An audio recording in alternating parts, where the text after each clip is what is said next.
Hello, everybody. So, with the recent sell-off in Meta, I basically want to talk about the results, why it sold off, and what I'm also doing here, which is basically I'm buying the stock. Okay, so let's start with the results. Daily active users was up to 3.54 billion, 8% year over year. Revenue was 51.24 billion, up 26% year over year. Cost and expense were 30 billion, up 32% year over year. That last line is really what's kind of driving this sell-off, as well as some comments about what they're going to basically doing next year. What I thought was interesting though is if you look at their earnings from Q3, you analyze that. You have to adjust out like a tax expense. That was like a non-cash expense. Meta's trading at 22 earnings today while growing 20% year over year. I think that's extremely cheap relative to their growth. And that is why I'm basically a buyer here.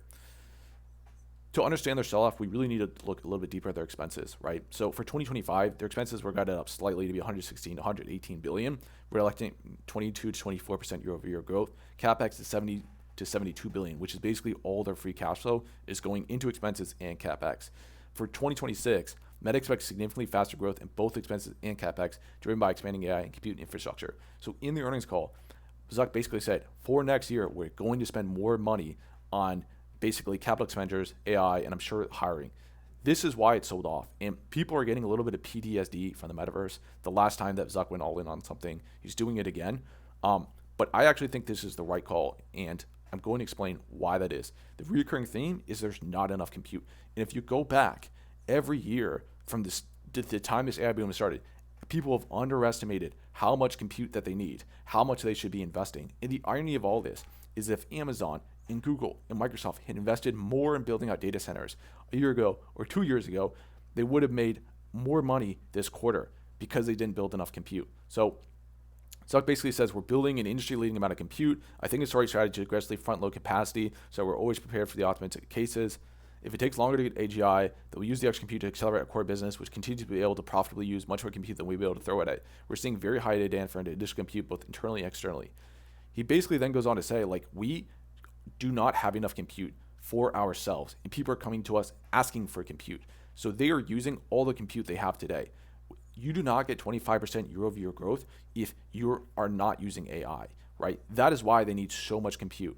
And I want people to think about how AI, Meta benefits so much from it, okay? Because they can use it everywhere. Advertisers and their product is uniquely positioned to use AI because you can generate content, you can recommend content, you can recommend people to follow, you can recommend ads, and you can use it to generate ads as well. All across their stack, people are using AI.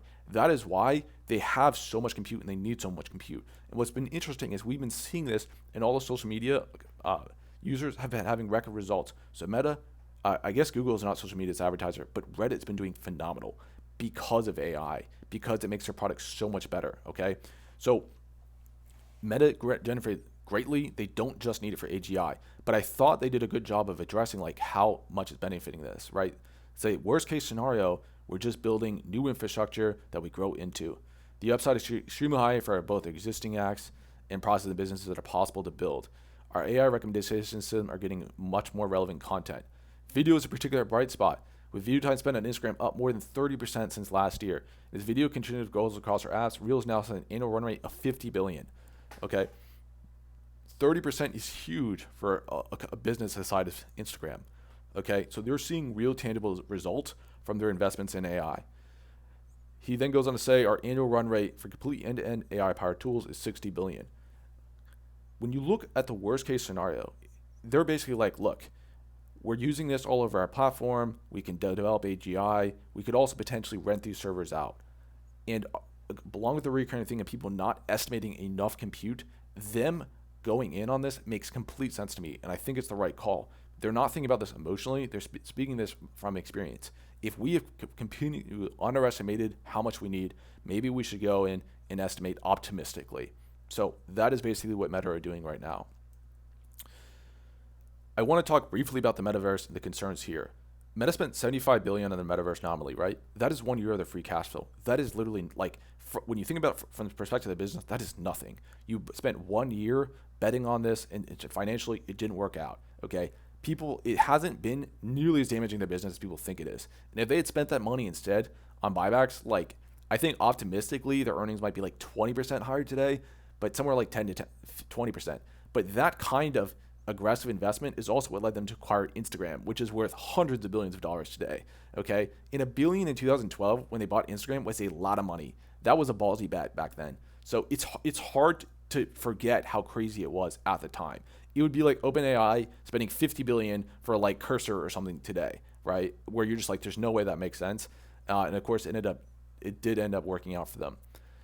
Okay, so when I look at it, the metaverse, it's not as bad as people think it is. This has actually been accretive because of other bets that Zuck has made. And I also want to point out, people just don't like Mark Zuckerberg. People always find a reason to be mad at him. They always talk about how much they hate him, and they still use his products. So with that, I just want to give some closing thoughts. We saw record results across big tech this year. Google, Microsoft, Amazon had phenomenal results. So there's been a lot of complaint about seeing return on investment from AI, but we just saw it.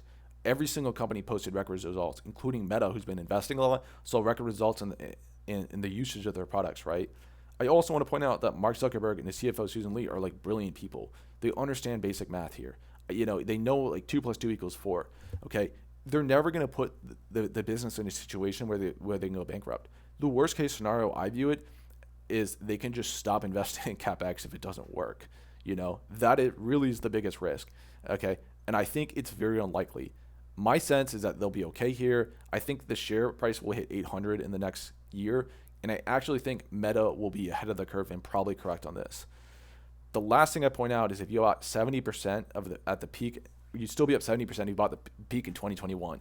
So even if we have Metaverse 2.0, I think you'll be okay here over the next 5 years. So I'm gonna buy here. I think Meta's cheap at 650, and I don't really think the sell-off is quite warranted. So, yep, that's my thoughts. Enjoy.